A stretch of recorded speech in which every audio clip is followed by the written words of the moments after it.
Welcome to another episode of the Dental Sherpa podcast. Hey everyone, this is Caleb Carter. Thank you for being here with us. We will be sharing crucial insights to navigate your dental practice transition successfully. Gear up, clip in, and let's go. So we've talked a lot about, what are some of the traits, right? What are some of the things that you might notice outside of financials? What are one or two things that for the guy that says, hey, I see this trait, how is it going to show up financially? And and this is going to be one that I feel like, we go down a long rabbit hole at all the things to check or do or whatever.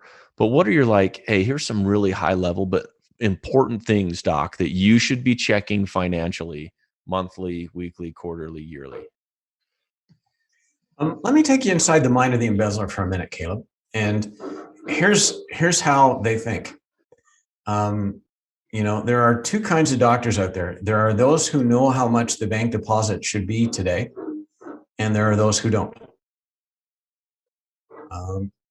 The ones who know realize that because they look at a report that comes out of their practice management software that says, here's how much money was collected today. And that should line up with the bank deposit. There are others who don't look at that report. There are some who don't even know it exists. And as a thief, if I work for you, the first question I ask is that something you look at or not? And if the answer is no, which probably is the case in more dentists than the answer is yes. In other words, more, less than half of practicing dentists spend that 10 minutes at the end of the day to review this report. If you're in the category who don't, then stealing's very easy. I just divert some of the deposit and you won't know. And I don't have to do anything exotic in your practice management software. I simply, if $10,200 came in today, but I can get away with depositing $9,400, that's what I'm going to do. And when you think about dentistry versus most businesses, if I went to you as an accountant and I said, Caleb, I'm so excited, I'm going to start an auto body business, and you say to me, that's great, David. How are you going to keep the records? And I say to you, Caleb, I've got this great idea. I'm going to have one piece of software to track my revenue, and I'm going to let a totally different piece of software keep track of my expenses. And here's the best thing of all. They're not even going to talk to each other. You would say to me, that's the stupidest idea I ever heard. That couldn't possibly work. And, whoever said that just has never met a dentist. That's true, Dave. They haven't ever met a dentist. So if I can steal by just diverting some of your deposit, that's what I'm going to do every time. Okay, so number one, daily number deposits. One is, and as I say to people, accountability doesn't happen by accident. Accountability in your practice happens because you put it there. Right.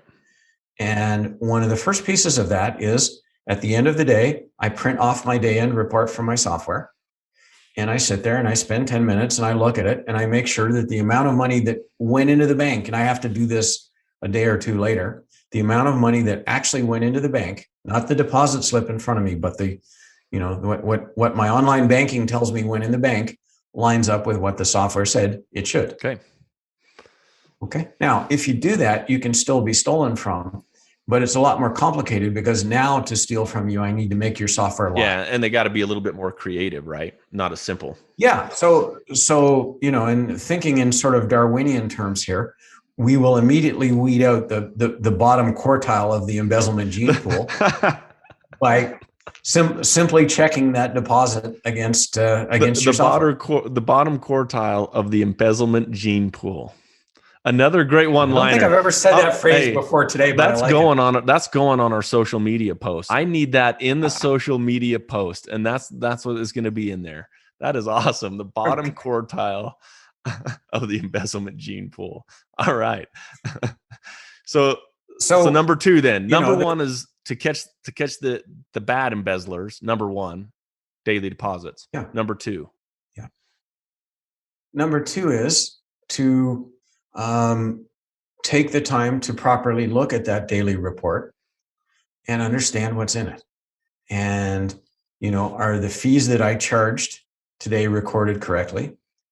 Are the adjustments that are on that report logical and consistent with what I know should be happening. In other words, if somebody gets an adjustment for 100% of the treatment done for them, I mean, there's no insurance company that expects me to work completely for free. Although there's some of are them close. Yeah.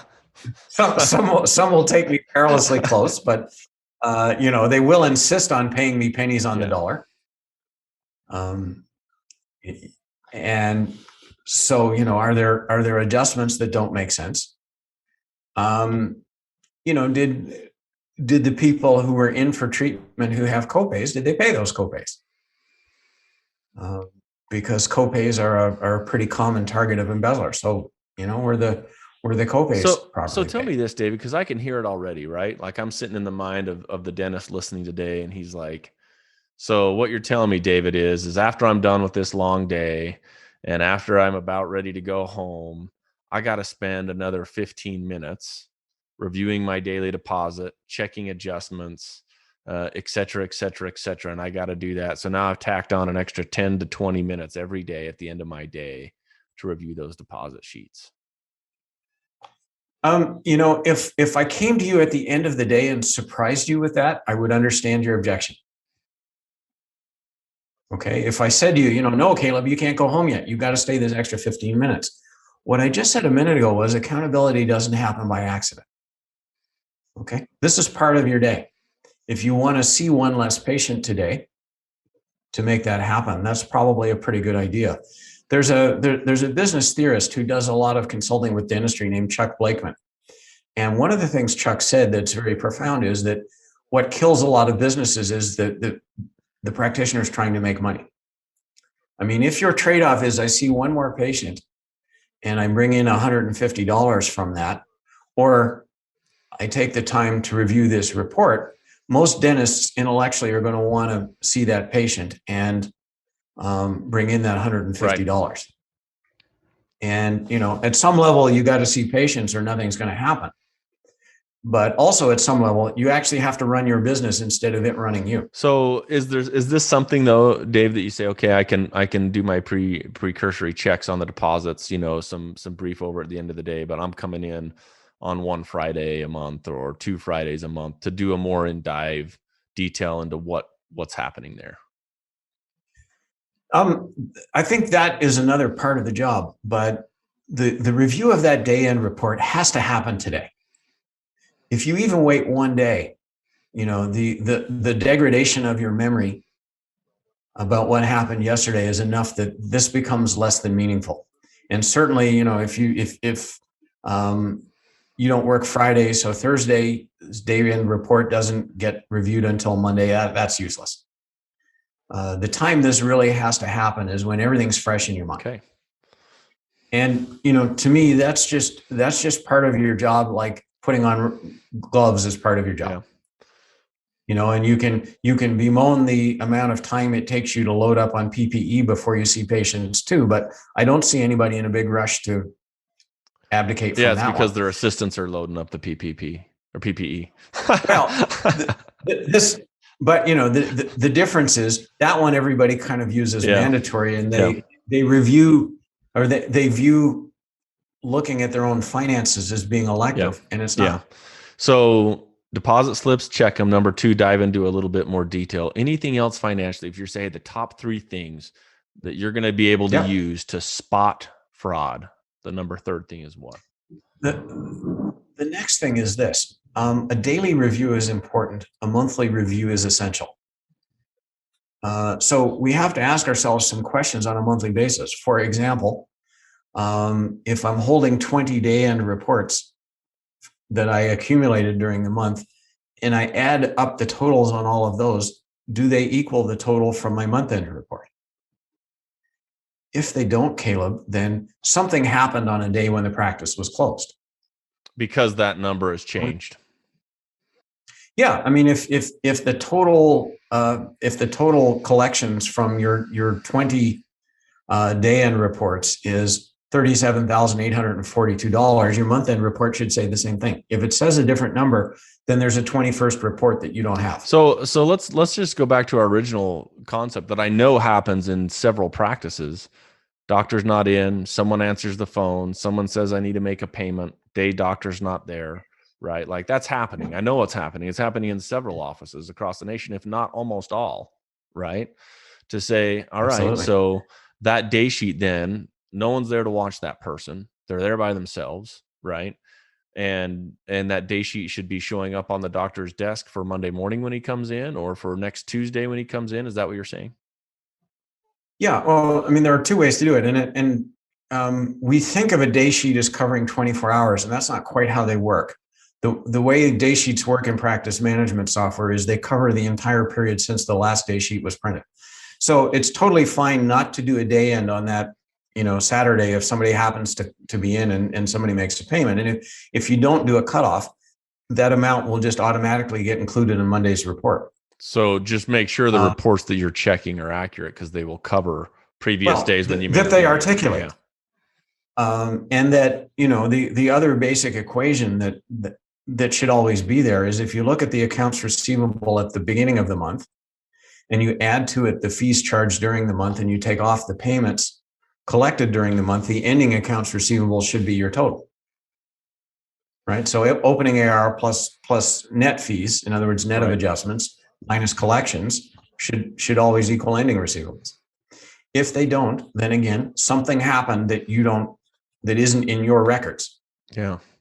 So month end, you say aggregate day sheets, essentially, right? Make sure they match. And 2, check your AR. Anything else that needs to happen monthly? There are a few things, but I'll give your audience a tool for this as well. We actually have a spreadsheet that we've built that sort of does the heavy lifting there. So it's a spreadsheet where you can just enter in each day sheet's amounts, and it'll cross total for you and give you something that's very easy to compare with your month end totals. And if anybody in the audience want this, they can email me or reach out to Caleb, and we'll get you the spreadsheet. Hey, did you hear that, listeners? That's awesome. Dave, dude, like virtual high five. Bam. That's sweet. That's awesome. If anybody's hearing this and they don't call Dave, you're an idiot. Or me. Call them. Call me. We'll get it taken care of. Dave, that's cool. Thank you for that. Yeah, it's a great tool. It cuts the workload down of solving this problem a whole lot. And really what a lot of our clients do is they just have this spreadsheet on their computer, and each day as they get their day end report, they just enter this stuff, which, it takes about 30 seconds. And then at the end of the month, the totals are all there, and they can just run them against the Monday. Good. Once a month is also the time for you to look at some reports from your practice management software. And I'm going to suggest a couple. And the question we get asked a lot, Caleb, is, my software keeps this thing called an audit trail or an audit log. Should I be looking at that? And I'd never say it's a bad idea, but the problem with this thing is just volume. It's massive. Yeah, if you have a one dentist, one hygienist practice and you print this thing for a year, it's probably 6,000 it's crazy pages. Huge. So looking for anything in there is kind of like looking for the key you lost on the golf course. There's a lot of real estate in this thing. However, there are some reports that your software will print, and I'm going to use generic names here because I know the audience are using different types of software, and I don't want to refer to a specific software. But on a monthly basis, I would look at what in some software is called a modified transactions report. So this captures when something was entered and then it was changed to something else. So, somebody put in a 3-service filling and then they changed it to a 2-service filling. Or they entered a cash payment and then they changed that to a credit card payment. Okay. And then what we're doing here really is trying to capture the high risk end of that audit log with something more manageable. So there's a modified transactions report. There's a deleted transactions report. In some software, those two are combined. So there's a single report that has both. Got you. And there's a report called an adjustments report that will just pull out all the adjustments that happen in the month as well. So those are 3 places I would spend a little bit of time at the end of the month. There are a few other things as well. And I mentioned previously the entry log or the audit log from the practice management software, or sorry, from the alarm system rather. And that's a that's a very good place to look. And again, doesn't take a whole lot of time. So we've talked about now, how do we spot it, right? What might be some avenues that we don't see financially? Now you're saying, hey, daily, monthly, do these things, right? And some good tools to make that happen. I'm going to add a couple more things at the end of the month. One thing I would look at in your practice management software is the prescription report. So most offices now are submitting their prescriptions electronically to pharmacies. Yes. And you can print out a report and see if anybody has been taking advantage of that to send in some extra narcotic scripts. So that's a different way to embezzle, though, right? Like they may not even be taking money, but they may be taking your prescription base and making money off of that, right? Those extra prescriptions, or feeding their own addiction. Feeding an addiction. Yeah. Neither of which is good news for Bad you. news. I would also take a look at the payroll report coming from your payroll company. And let's see if there's anything there that jumps out at you. Meaning hours worked, well, hours, hourly rates. Normally the payroll report will spell out the whole basis on which everybody gets paid. So, let's keep an eye on somebody getting into that system and changing their hourly pay, for example. And one more from your practice management software. It's a really good idea to have a look at what's called your insurance aging report. Yes. So what that's going to show you is the money due from insurance that you haven't been paid for. And, sometimes claims don't actually get submitted to insurance companies, and other times they're submitted. The insurance company comes back and asks for something, maybe it's an x-ray, and that never gets satisfied. So, you're as the practice owner, you're kind of sitting there waiting for your money, and the insurance company is kind of sitting there waiting for whatever piece of information they asked for before they pay. So that's a really good report. Just be aware, doctors, as you pull that, because I know a lot of you listening don't even have never pulled that. That'll tell you a lot about your practice too. That'll tell you a lot about your collection practices, and that's in a report that every consultant and transition guy would pull worth their salt to know what the health of that is. And I think that'll tell you other things about your practice outside of embezzlement as well. So monthly, Aggregate, use the awesome Excel spreadsheet that if you get a hold of David, he'll get you. Number one, do that. Aggregate your day sheets, make sure they match up. Look at your AR, make sure that those totals make sense and coincide, right? And then look at those reports, like the adjustments report that'll tell you what's been adjusted, the deleted services report that'll let you know what things have either been changed or deleted, right? And the fifth one that you said was this insurance report. Make sure that those are all accurate and insurance aging report. Yeah, let's have a look at the overdue insurance and let's try to understand why. So let's shift gears here just a little bit, because I know everybody that's listening here is now super paranoid. They're all like, "Oh crap!" Like any dentist. You can spend an hour with me, Caleb. Spend an hour with me, and you stop trusting your own mother. Yeah, they're like looking over at their shoulder, and they're like checking they're like patting their pants, like, "Where's my wallet? Where'd that go?" So I know what's going on in their head right now. They're freaking out, right? They're like, "Oh, I got to start, right? I got to start somewhere." So what are some broad overarching things that you're like, hey, we talked about what we might look for to find stuff, but is there anything in place that we can do to deter even if someone is coming to your practice that you don't know that it is embezzlement? Is there 2 or 3 things that are super crucial that you can do that might just deter people, even if they know how, from doing that? Yeah.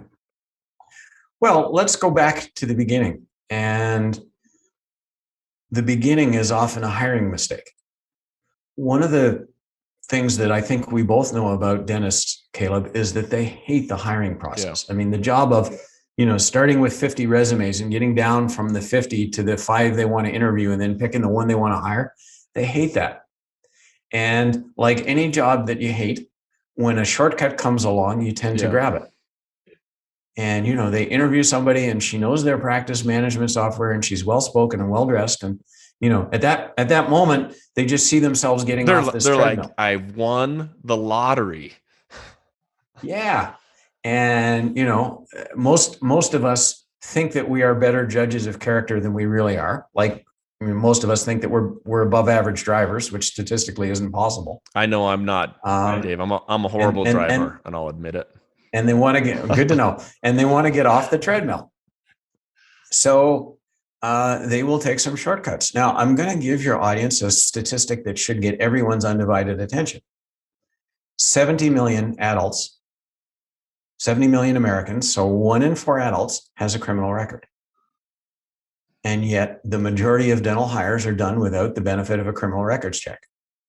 That's huge. And something that, so often you don't even, it's like, yeah, do I want to go through the extra steps? The other thing that I think is important, not only a criminal records checks, but at least call and check a reference or two, right? And some of those can even be baked, right? Baked references, not true. Well, let's talk about that. First of all, I never use the word reference. I always talk about former employers, because I do not give a crap what somebody's high school basketball coach thinks of them 15 years later.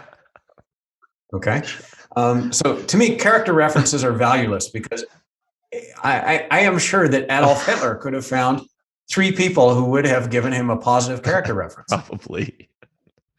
Okay. Not what we should be doing. The people we need to speak with are former employers. And to avoid getting burned by this one, what I always tell dentists is find their phone numbers independently. So don't use any phone number that an applicant helpfully gives you for their former employer. Go to Google, which is incredibly cheap to use. Yes. And find their phone number independently. And then you're talking to the right person and not the applicant's uncle pretending to be the former employer. So true. Okay. The other thing I'll say, though, is that probably 95% of practices don't drug test applicants. And to me, that makes absolutely no sense. I mean, I can't get a job with FedEx delivering the crap people buy on Amazon without a drug test. And FedEx, and I know this for sure, does not have prescription pads in every vehicle. Yeah. I mean, we are hiring people to come into a business that can prescribe narcotics, and we don't drug test them. That's lunacy. That is lunacy.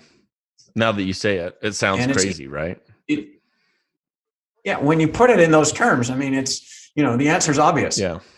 But dentists hire people knowing far less about them than they should. And, a lot of embezzlement can be traced back to poor hiring decisions. Good. The second thing I'll say in terms of what you can do to help protect yourself against this is this. When we look at how embezzlement is uncovered, if you step back from dentistry and you look at all businesses combined, the biggest revealing factor is whistleblowing.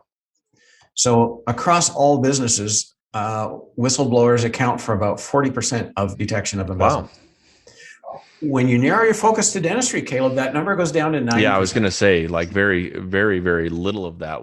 And for the most part, and I'm interested to see what you say, I would just assume it's because, like we talked about earlier, someone's holding all the cards, right? And no one really knows what's happening on the other side of the desk.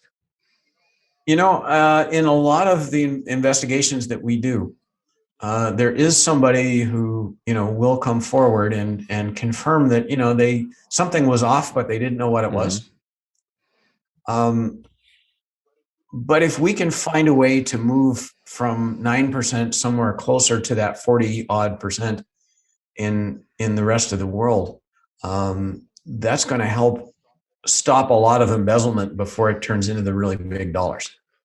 So how do you do that? Let's ask ourselves, why do people with suspicions in dental practices not come forward? And I have a couple of answers. The first one is, they're inherently very small businesses. Yep. So I have this piece of knowledge and I'm trying to decide, do I approach the doctor with it? And one of my concerns probably almost immediately is, it's going to be pretty obvious who went to the doctor. Right. I will get fingered as a rat. And, I have some uncertainty about how I'm going to be received if I come to the doctor. And, I may be somebody who's been in the practice for 2 years, and the person I'm concerned about is the office manager who's been there for 20, Right. who's kind of the doctor's work spouse, Yeah. So I'm sticking my head into a very long-term relationship. And I think a lot of people are going to decide that's risky. So how do we deal with this? A lot of doctors say to me, well, gee, if somebody came to me, I would treat them seriously. I would never, ever breach their confidence or do anything that would lead the suspect to believe that this all came from their coworker. And they've got this part well thought out. But the question I ask them is, that's great. But if I were one of your staff and I'm agonizing over the decision of, do I go to the doctor with my concerns or not? Do I know all that? Yeah. In other words, is that simply in your head, or have you communicated to all of us that, if you come to me, I will treat it seriously. I will keep your confidence. I will have it professionally and impartially investigated. Yeah. Yeah. And that could be something as easy. I mean, I know everybody says, hey, office manual, it definitely needs to be stated in there. But more importantly, like, how often are you reminding people like, hey, we want this to be a place where everybody can work and thrive. And that might mean that you got to talk to the provider about something, right? You got to talk to the owner about it.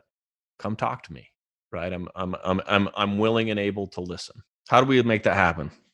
That's easy. We need to have in our employee handbook a whistleblower policy. Yep. And the whistleblower policy should lay out for people how they're going to be handled if they come forward. And the idea is to give them the comfort that you will protect them and take them seriously and investigate properly. Yeah. So, if your audience wants, I have a template policy, and they can ask for that too. Dave, quit it. Quit giving everything away. That would be awesome. That would be another awesome thing. So now we've talked about deterrence, right? Number one, hire right.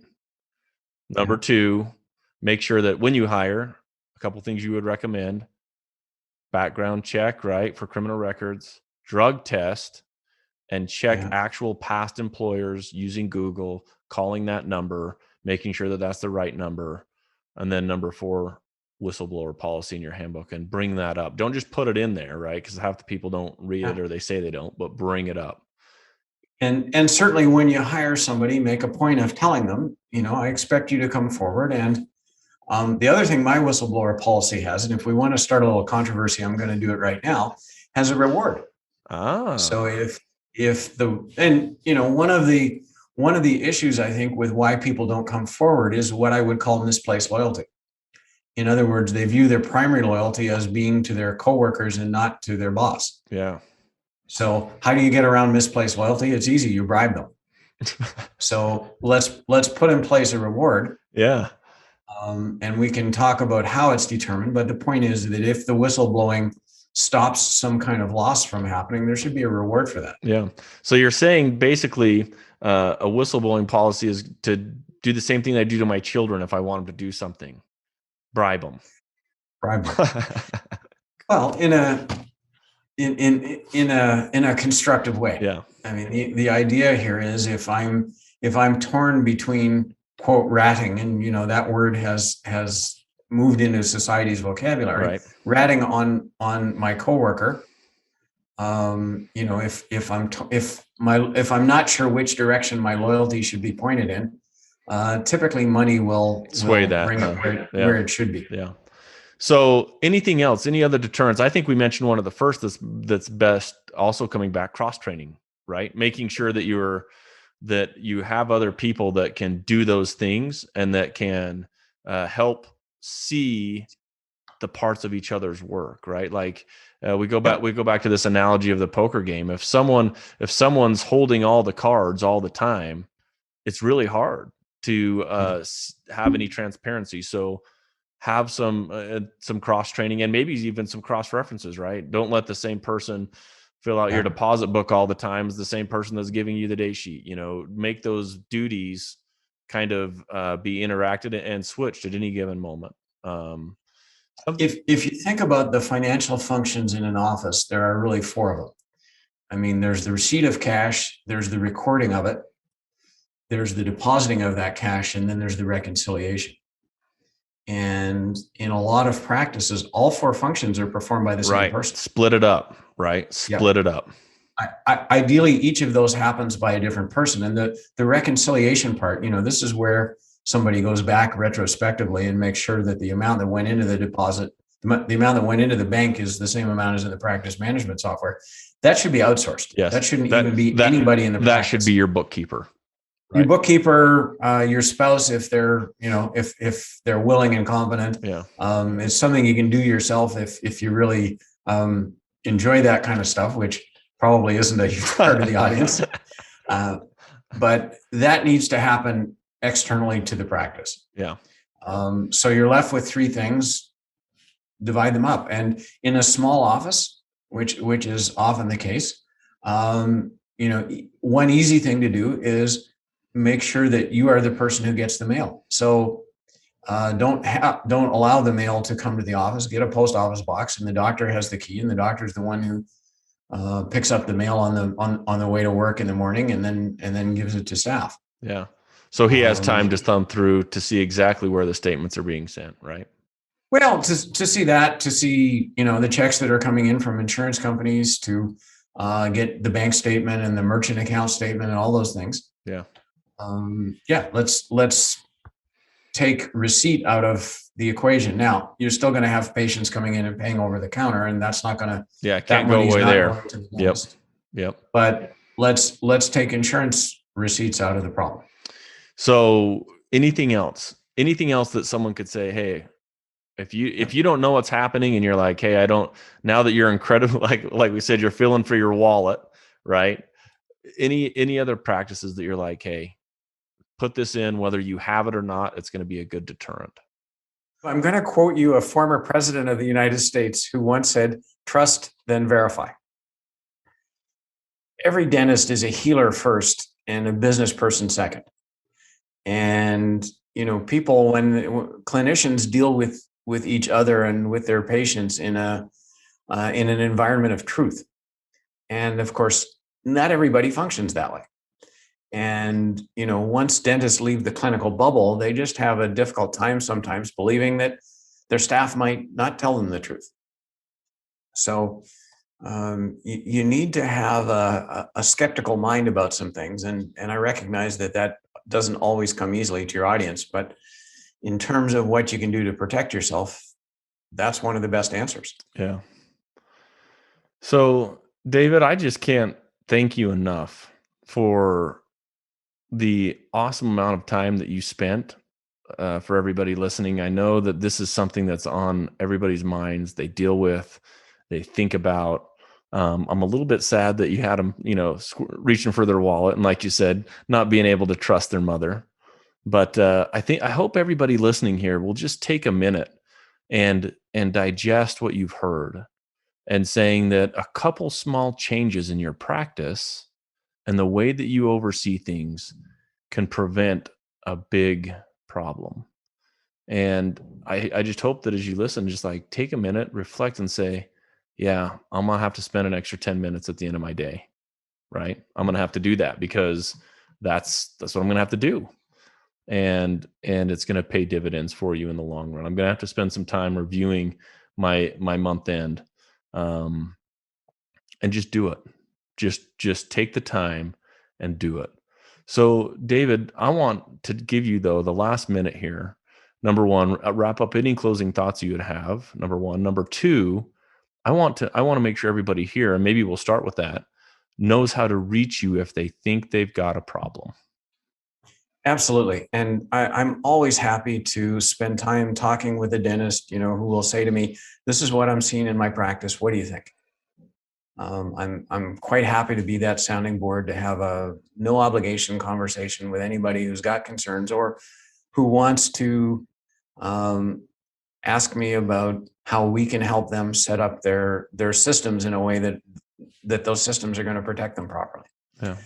So to reach me is easy. You can get us through our website. And once you hear it, Caleb, you won't forget it. It's www.dentalembezzlement.com. That's a tough one. And Dentalembezzlement.com. the only trick there is spelling embezzlement correctly. But if you're stuck, Google can save you. They can also call our toll-free number, which is 888-398-2327. So 888-398-2327. And either way, they'll get us, and we are happy to help. Awesome. Any parting thoughts for anybody listening? The chance that this is going to happen to you sometime in your career is really high. And Caleb and I talked about a survey done a couple of years ago. 47% of the dentists said they'd been stolen from. So your lifetime possibility is something higher than that, because some of the other 53 are going to be embezzled in the rest of their careers. This is going to happen to most dentists. It doesn't have to be hundreds of thousands of dollars. And if you do the things that we're suggesting you do, if it's happening, you'll catch it quickly, and you'll get rid of this problem when it's an irritant, as opposed to something that's going to postpone your retirement by 2 years. Yeah. If you have suspicions, don't sit on them. And we have a lot of dentists who call us, and you can tell that they've been smacking their head over the last little while, because they've known for some period of time that something was wrong. And this little battle went on between their heart and their head, and their heart won. Yeah.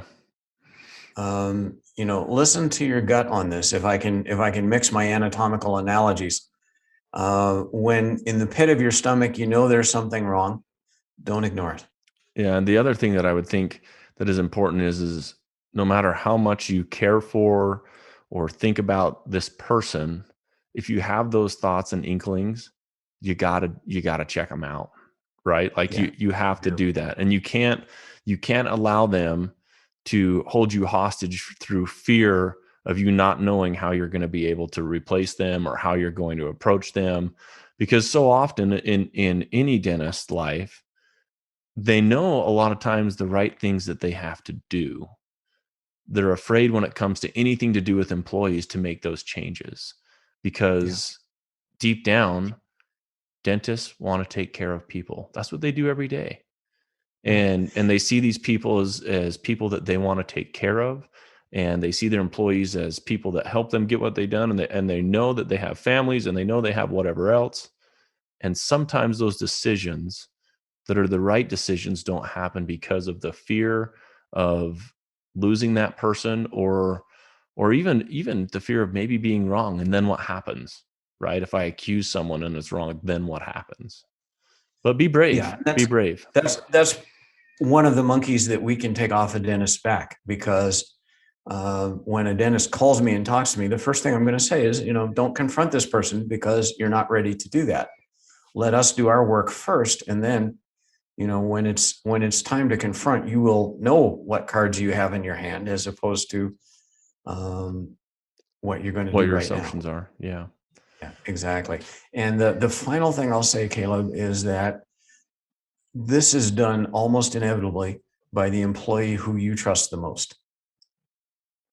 And the way we humans handle the issue of trust is kind of interesting, because what we do is, when we meet somebody, we very early in the encounter decide whether or not we can trust them.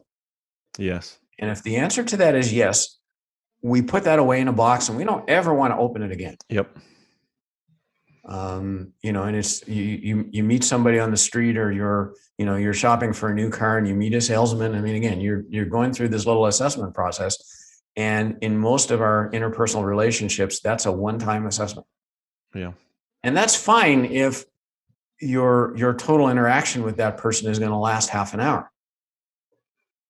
When you have an employee who might be with you for 30 years, things change. Yes. And somebody who was trustworthy may have had changes in their life that means that they are no longer so. So we cannot confuse longevity, or the fact that you were at her daughter's wedding 3 months ago, or that you kind of think of this person like extended family. We can't allow any of those things to cloud our judgment and make us lose our objectivity about people.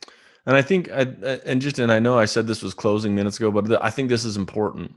You do have to have a level of trust for people in your practice, right? Yeah, you do. But, and quite frankly, all these little things that we talked about today should do nothing but build that level of trust, right? As you go through that and you recognize and you say, hey, if this person truly is trustworthy, these should be things that help build that for you, because you're doing your spot checks, and they're proving to be accurate, and you should trust those people, but never let your guard down to not check, right? And like I say, consider trust to be a somewhat fluid concept that you have to revalidate. And to me, a big trust factor, Caleb, is transparency and accountability. Yeah. In other words, when you ask a staff member a question, you should get a very straight, direct, easy to follow answer. When what you get is obfuscation, or now wait a second, Dave, that's a big word. I can spell it for you if you want. When what you get is less than transparent and now we're talking, representing the desire to be accountable to you, look out. Yeah. Right. That's when you have to reevaluate the whole concept of trust. Yeah. Man, Dave, this has been awesome. This has been so awesome. I got to use obfuscation in a sentence. I mean, how often does that happen in your life? Not very often, but I'm glad I learned again, right? Every time I do a podcast, I learn. But David, thank you. Thank you so much for spending your valuable time with me, with our listeners. Please reach out to him. Please take advantage of some of the tools that he said he would provide. If you hear it, reach out. Thanks for your time, and everybody listening, thanks for your time to spend here with us on the Dental Sherpa podcast.